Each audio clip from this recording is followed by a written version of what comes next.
The second thing about emergency medicine, and particularly EMS, is that there's a purity to that medicine, which is that you're very much doing it on the patient's terms. And they've invited you into their living room, they're sick, they're frightened, their family's frightened. It's not done in your own schedule, and it's not done according to your calendar or sort of in your office where it's comfortable and there's a coffee pot. It's done very much in the streets on the patient's terms, and that very much appealed to me. I think emergency medical services was really the first sort of truly patient-centered medical care. You call, we show up, we do what we can, it's on your terms. From PHI Media, I'm Gordon Thane, and this is Urgent Calls from Distant Places, episode 208, Becoming a Flying Emergency Doctor in East Africa. You're listening to the Public Health Insight Podcast, your go-to space for all things public health and global health. From the Sustainable Development Goals to the social determinants of health, as well as interesting dialogues about the diverse career opportunities that exist in these fields. Remember to subscribe to the podcast and leave us a rating on Apple Podcasts and Spotify so other people like you can benefit from our content.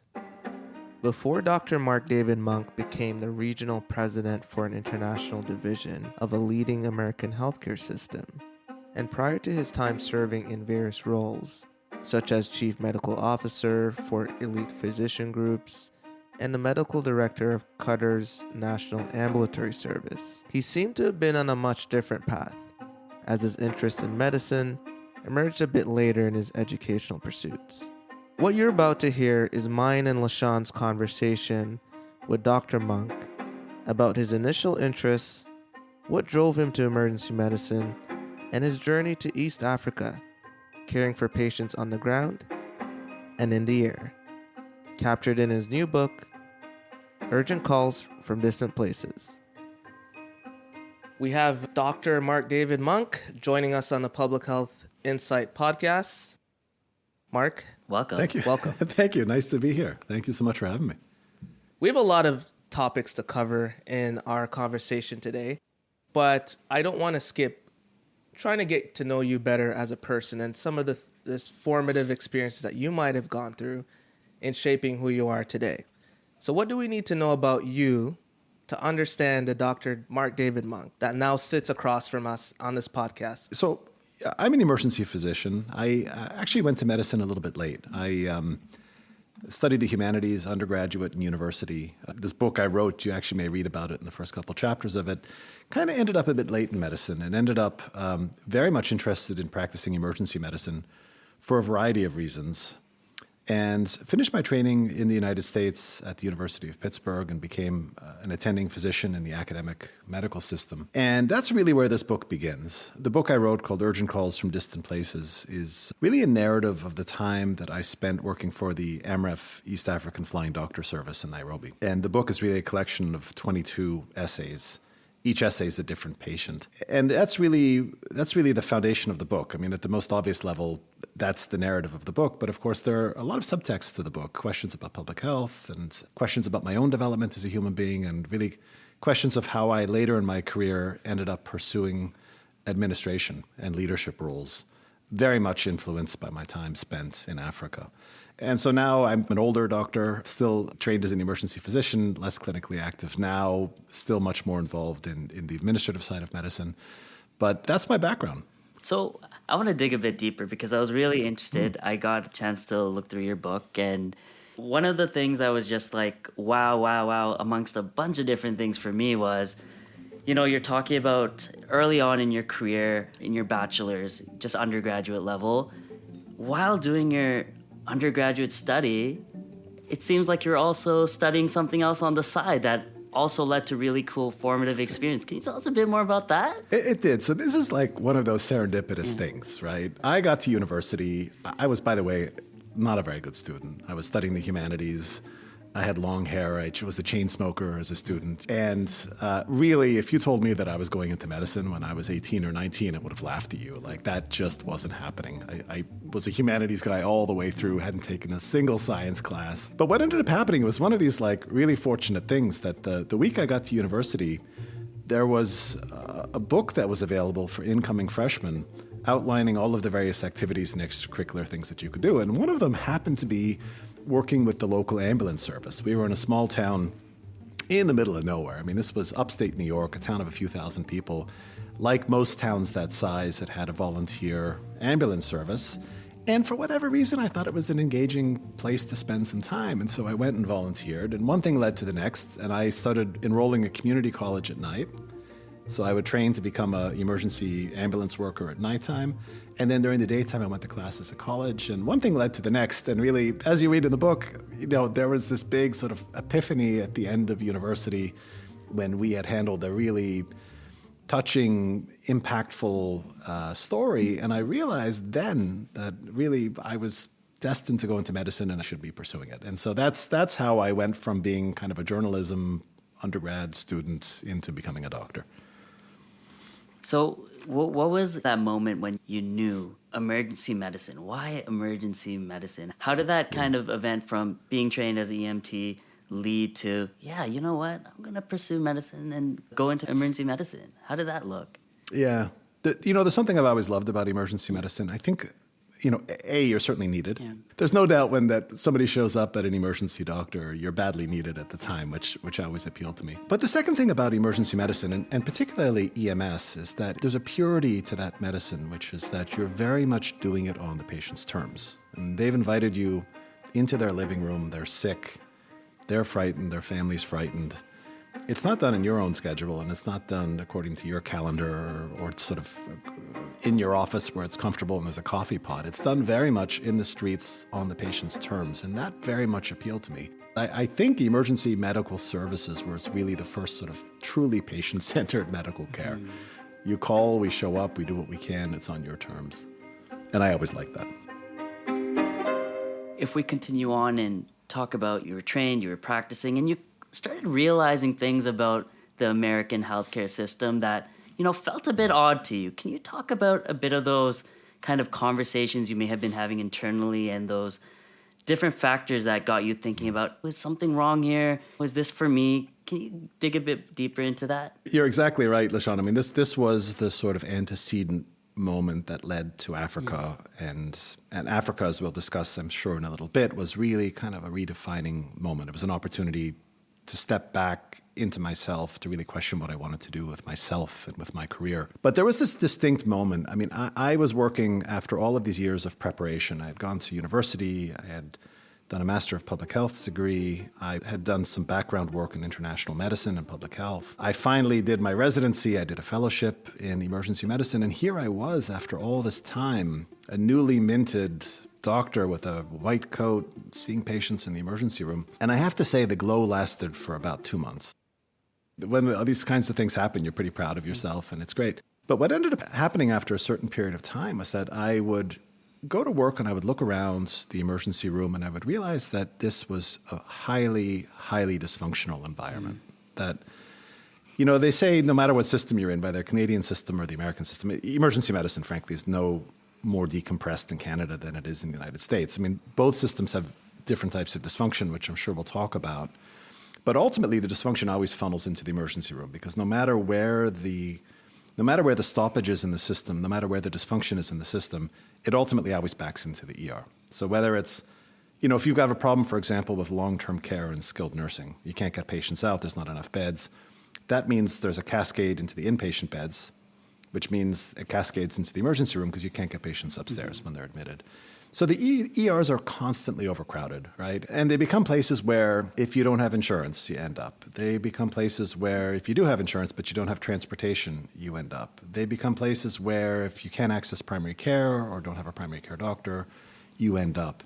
Socioeconomic issues, biopsychosocial issues, whatever it is, the emergency department is open 24 hours a day and patients come in, and that's terrific. That is actually exactly what you'd want to have happen as an emergency doctor. You want to take care of patients. But what I started to realize in the United States was that the system was highly dysfunctional, and unlike Canada, it was dysfunctional because, in my mind, there was a lot of greed in the system, right? There's a lot of profiteering in the U.S. healthcare system. And ultimately, there's profit to be made on the backs of the clinicians.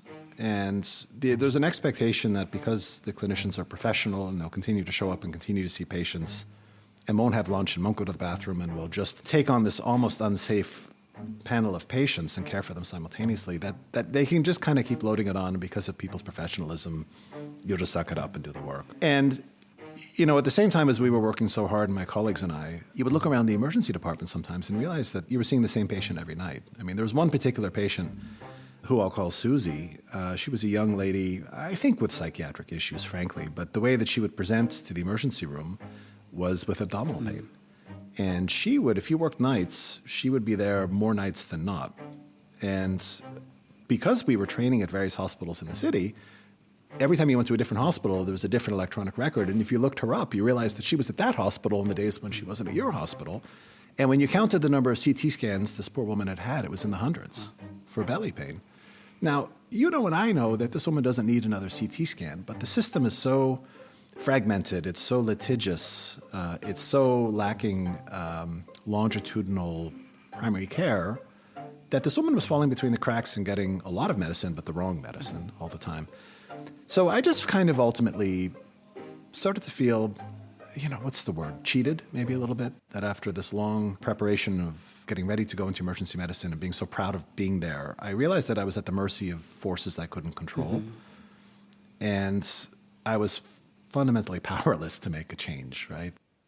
Dr. Munk had been thinking about these issues for quite some time and was now acutely aware that all the time that he spent training hadn't prepared him to overcome these institutional constraints.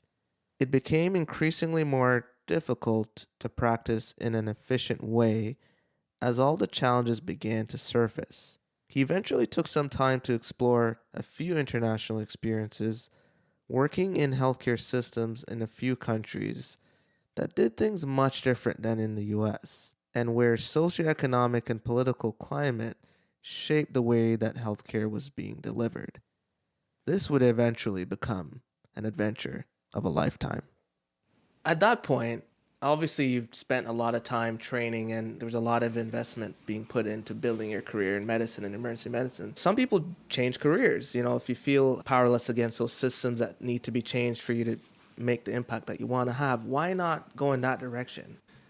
There was a career change in the sense that after Africa, and I think this is the part probably where Africa slots in, Africa for me was an opportunity to step back almost into a sacred space and to spend the time by myself practicing very intimate one-to-one medicine with very, very sick patients in the back of an air ambulance in Africa.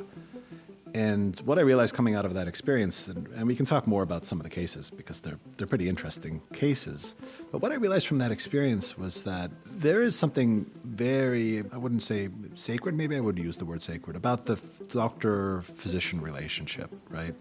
And that opportunity to minister to sick people is a really, really powerful thing. And I think what I realized at the time is that it's incumbent upon physicians to fix the system. Like you can't sit back as a clinician and expect that the administrators or the bureaucrats are somehow going to fix the system and things are going to be peachy. Ultimately, one of the responsibilities that I had as a doctor was to actually figure out a way to try to build a better mousetrap and to treat patients in a more respectful manner and deliver better medicine, right? That was my takeaway. I didn't certainly want to leave the field of medicine completely, but I knew I needed to approach it in a different way. Mm-hmm. Let's talk about that a bit. So you had some realizations after finishing all your schooling and starting practice. You realized all this profiteering was happening, and you realized that this was a bit different than you expected. What happened from there? And I understand that you went to a couple of different countries and was sort of a founding member of different initiatives, specifically in Qatar, for example. Can you talk about how that fell into this picture here? Qatar was a really definitive experience for me. So the university I was working at the time had signed a contract with the Qatari government to revamp emergency medicine in the country. It was one of, like many Middle Eastern countries, they had a lot of funds, but they just hadn't really invested in a system that was working particularly well. So a group of us went in for a number of years to try to convert the system, update the system, really bring it to evidence-based modern standards. And my area of responsibility was emergency medical services, the pre-hospital ambulance portions of this. And so I was a relatively young doc, and I suddenly was installed as the first national medical director of this ambulance service. Well, I mean, it's a small country, right? It's not Canada, but you know, it was a national service, and it was an opportunity, I think, to try to bring best practice and really put in place a top quality, high performing system. One of the interesting things about Qatar is that I think anybody who works away from home will come to realize that stepping out of your comfort zone into a place that's new really forces you to listen a lot. You end up, I think, learning a lot about yourself in those kinds of experiences. And so Qatar was really my first opportunity to practice outside of North America. And it was a really, really interesting experience, not without its ethical challenges, right? I mean, I think as you'll read in the book, there was, I sort of wrote about this phenomenon of these laborers, right? I mean, Qatar basically is an extremely affluent country, natural gas wealth, that really is building like nuts, is developing infrastructure like, you know, second to none, as fast as they possibly can. And it's really done using labor that's imported from poor countries like Bangladesh or Nepal. And there's a lot of criticism of the Qataris, of the way these workers are treated. And that's an ongoing disagreement. I'm not sure that I necessarily can be so black and white about that particular topic because, of course, as I say in the book, the challenge here is that these sorts of jobs are keeping entire villages afloat in poor countries of the world. I mean, these people are earning a wage and sending it back. The downside is these are dangerous working conditions, and particularly in the heat.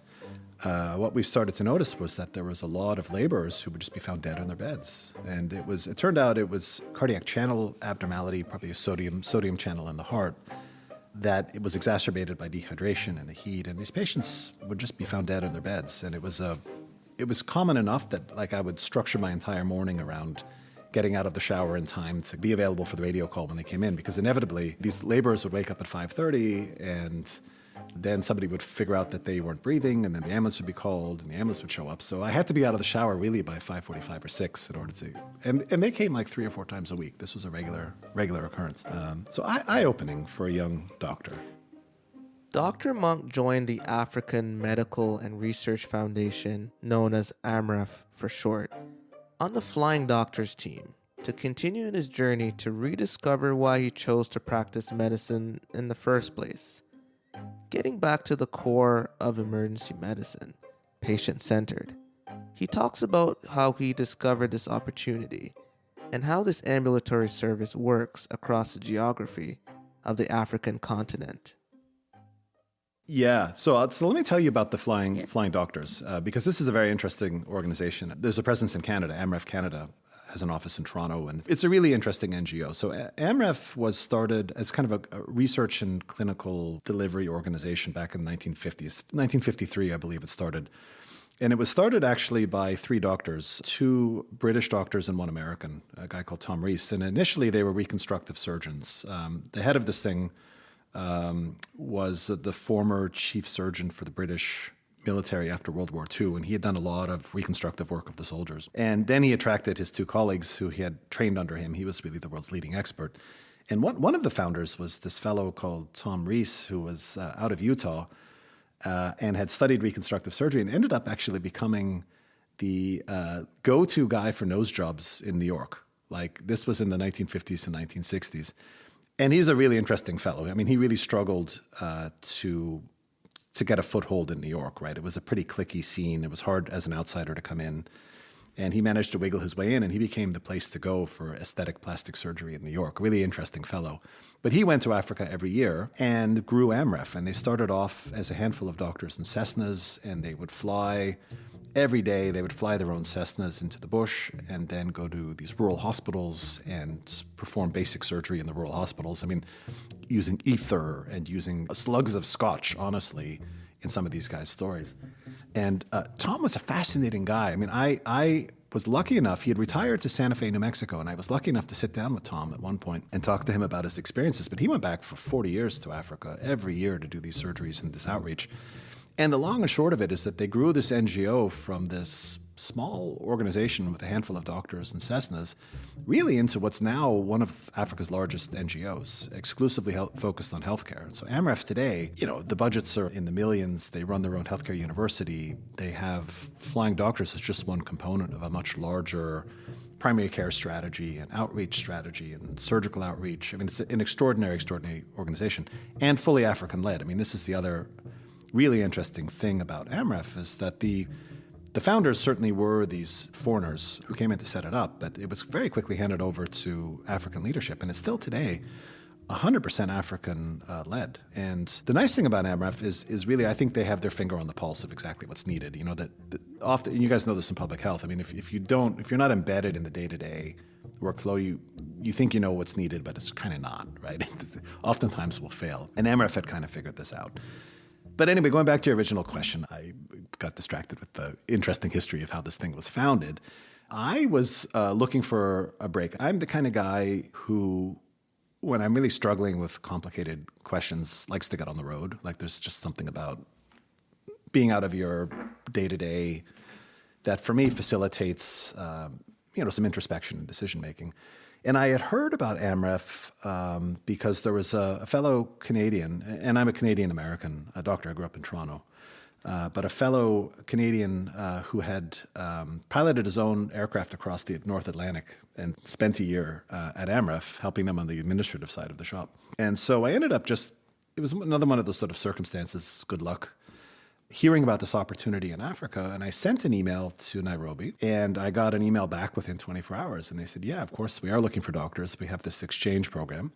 Would you consider coming next month and spending some time with us? And I didn't think twice. I mean, I applied that day for my Kenyan medical license and, jumped on a plane, and a month later was showing up for the first time in Nairobi to staff an air ambulance. So. And at this point, did you have a family, or was it just you exploring the world sort of thing? No, and in fact, one of the interesting things you'll notice about the book is that it starts in 2008. I was happily single in 2008, but over the course of the book, we get into 2012, and by 2012, on my second tour with AMREF, I'm married, and the stakes are different at that point. The interesting two things about those, 2008 was, I would say, sort of the end of the innocence for AMREF. What happened between 2008 and 2012 was there was actually an outbreak of extremist terrorism coming out of Somalia. And so my two tours were fundamentally different. The first one in 2008 there was a certain innocence to it, right? These were sort of tourists with diabetic ketoacidosis and locals who'd been injured, and priests with heart attacks, and people with malaria and other weird tropical illnesses. By the time you get to 2012, we're spending a lot of time in Somalia, right? Because there has been this pivot into East Africa. There is an all-out war on extremism at this point. The Americans are embedded there. We're at one point shuttling the American soldiers out. At another point, we get up to Mogadishu and we're shuttling African Union soldiers out, some of them who've been famished, have micronutrient deficiencies. And there's a certain loss of innocence over that period of time, right? But anyway, that's the story of kind of how I got to Africa and my sort of evolution there. With each of our guests, we like to lighten the conversation with our Insight Blitz segment, where we ask a few questions or read some statements to get their instant reactions and responses. In this case, we explore a few things, from Dr. Munk's favorite food to eat while in East Africa, to posing the profound question, is being a doctor who you are, or what you do? Up next.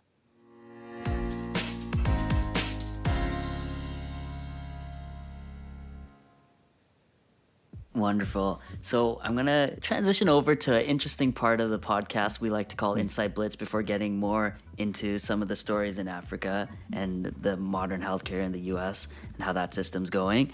But we want to transition into our Insight Blitz segment, which is a rapid fire segment, and we'll ask you questions or read some statements, and your goal is to provide us a brief response with some explanation if needed. Are you ready to begin?